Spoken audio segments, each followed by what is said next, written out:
Small business has taken a hard hit over the past 7 months of COVID-19.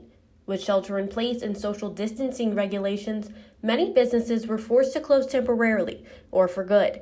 Now Chicago is beginning to ease some of these regulations, allowing many businesses to partially resume.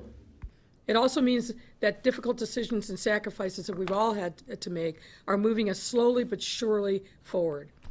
And that along the way, we must continue to adapt and learn, especially as the weather gets colder, so we can provide for and protect our residents, our workers, and our business community.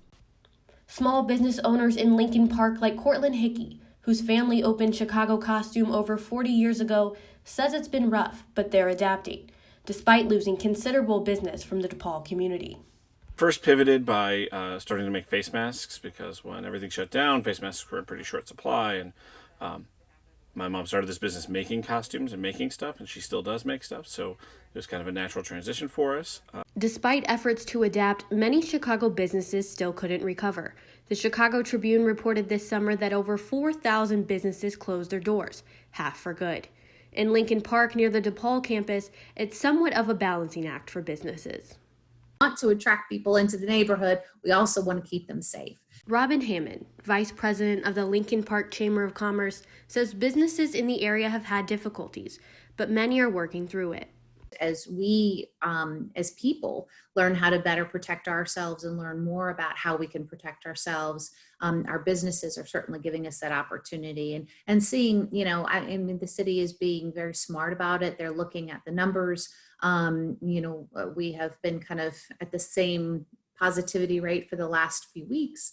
Hopefully they can continue managing their business with these new relaxed guidelines, and hopefully we won't reverse. I've sort of kind of plateaued or returned back to semi-normal as far as regular traffic is concerned, and people are now here looking for Halloween costumes. What they're going to be doing, how they're going to be celebrating this year, obviously is going to be very different. There's almost no students on campus, so our market is certainly diminished quite a bit, but I'm hopeful. The new guidelines went into effect October 1st, part of Phase 4 of reopening.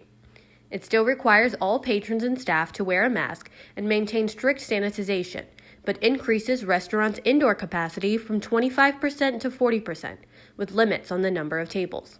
A little bit like a lot of people coming before the pandemic, and all of a sudden when this happened, boom, it's like you see like a quiet area, not a lot of takeout, people were afraid to come, and we felt it. Lincoln Park restaurant owners like Silvana Sorrow, owner of Cedar Palace, have been dependent on takeout orders and outdoor seating to stay open during these unprecedented times, but are now unsure how the transition will go as winter approaches.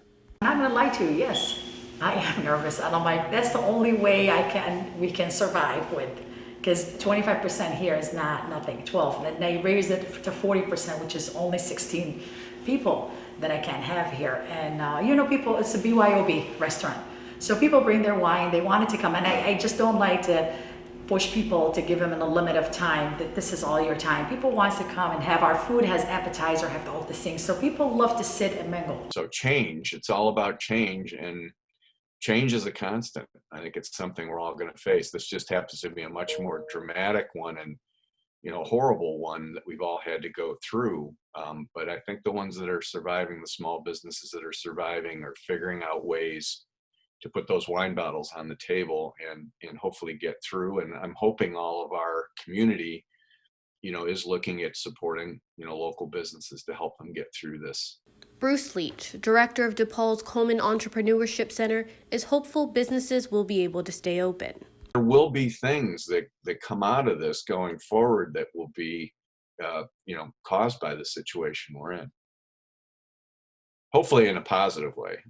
It is hard. It is hard. So what we're doing, hopefully we're looking for another ideas. We're looking for hopefully a tent or something. We're trying. This is all just an idea right now to think about it. We have heaters already out.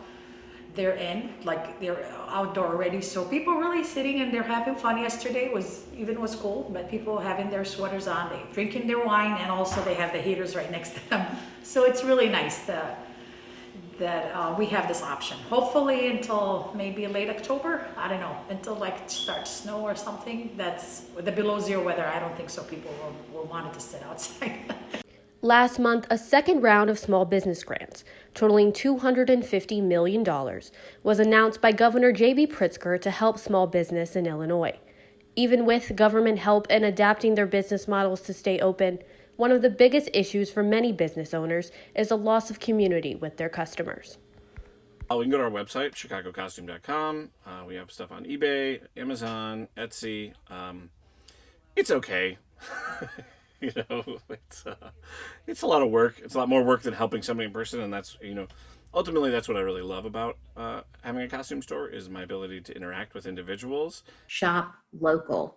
These businesses need you more than ever. So make sure that you're frequenting your favorite businesses, that you're getting to know them, that you're, getting to see like how are they innovating and taking advantage of those innovations. I think right now, there's never been a better time to shop local and make sure that you're really getting out, touching base with those businesses that really make a difference in your life, and helping them to get to the other side of this. As coronavirus continues with no clear timeline on a possible end, businesses are just hoping to survive, to somehow hold on until things return to some semblance of normal. For Good Day to Paul, I'm Crystal Helwig.